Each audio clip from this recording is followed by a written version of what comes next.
Hola, bienvenidos a un nuevo video. Me toca presentar este artículo titulado La utilidad de subrogados en la conservación de la biodiversidad, una síntesis.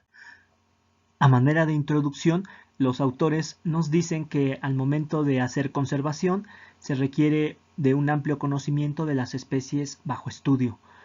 Muchos de sus aspectos, como sabemos, son aún desconocidos.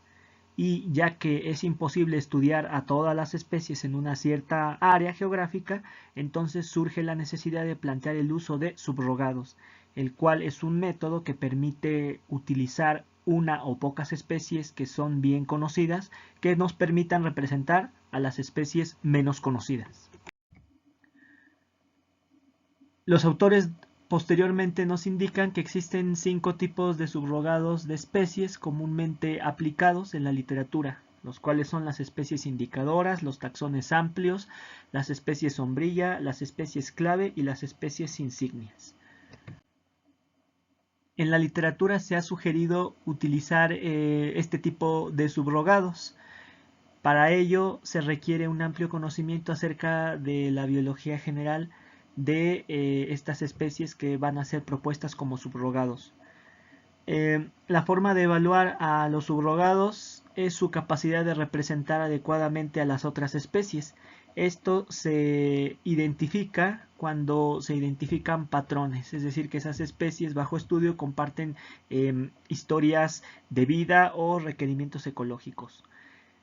Por lo tanto, el objetivo de este artículo fue resumir la información bibliográfica para examinar si los subrogados de especies son de utilidad en conservación y bajo qué condiciones son más útiles.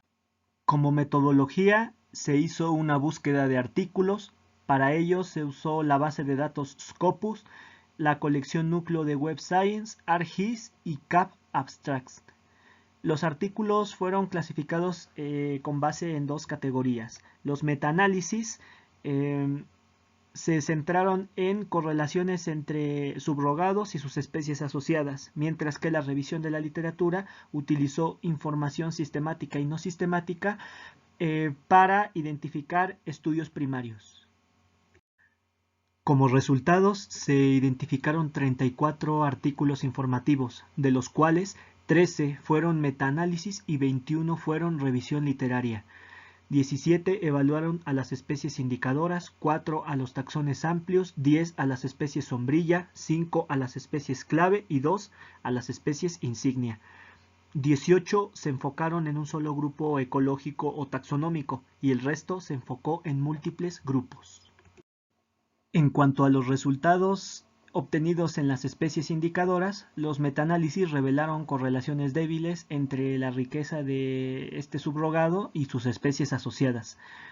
Sin embargo, los autores nos comentan que esto puede variar un poco dependiendo del contexto, ya que hay mayor correlación cuando las especies son distribuidas en escalas espaciales más amplias, cuando las especies están más cercanamente relacionadas, cuando comparten funciones similares, cuando se utilizan distintos grupos de especies como subrogados y hubo mayor correlación en los trópicos en comparación a las regiones templadas.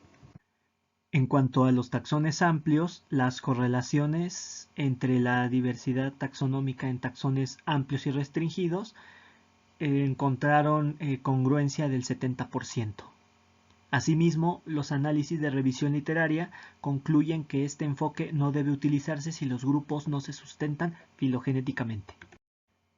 En cuanto a las especies sombrilla, los metaanálisis llevados a cabo revelaron la importancia de este subrogado. Sin embargo, en otro estudio se menciona que el uso de este criterio pues no es muy adecuado. Asimismo, aves, mamíferos y plantas representan mejor a las especies sombrilla, y en algunos metaanálisis se concluye que las especies que son especialistas representan mejor a las especies sombrilla, aunque en otro estudio no hay distinción en la importancia entre ser especie generalista o especialista. En cuanto a estas especies, se puede decir que no hay evidencia empírica que las justifique, ya que en el caso de las especies clave, ninguna revisión literaria hizo énfasis en que si tienen o no tienen un impacto dentro de la comunidad. Por lo tanto, se concluye que el 75% de estos estudios que reclaman que una especie es clave no se justifica bajo ningún criterio. En el caso de las especies insignia, ninguna revisión de la literatura evaluó si este tipo de especies son usadas de forma efectiva para priorizar a las otras especies. Como discusiones, tenemos que las especies indicadoras y las especies sombrilla son de limitado uso para representar subrogados. Es más difícil dar una conclusión a las especies clave y a las especies insignia, ya que no hay información empírica que la sustente.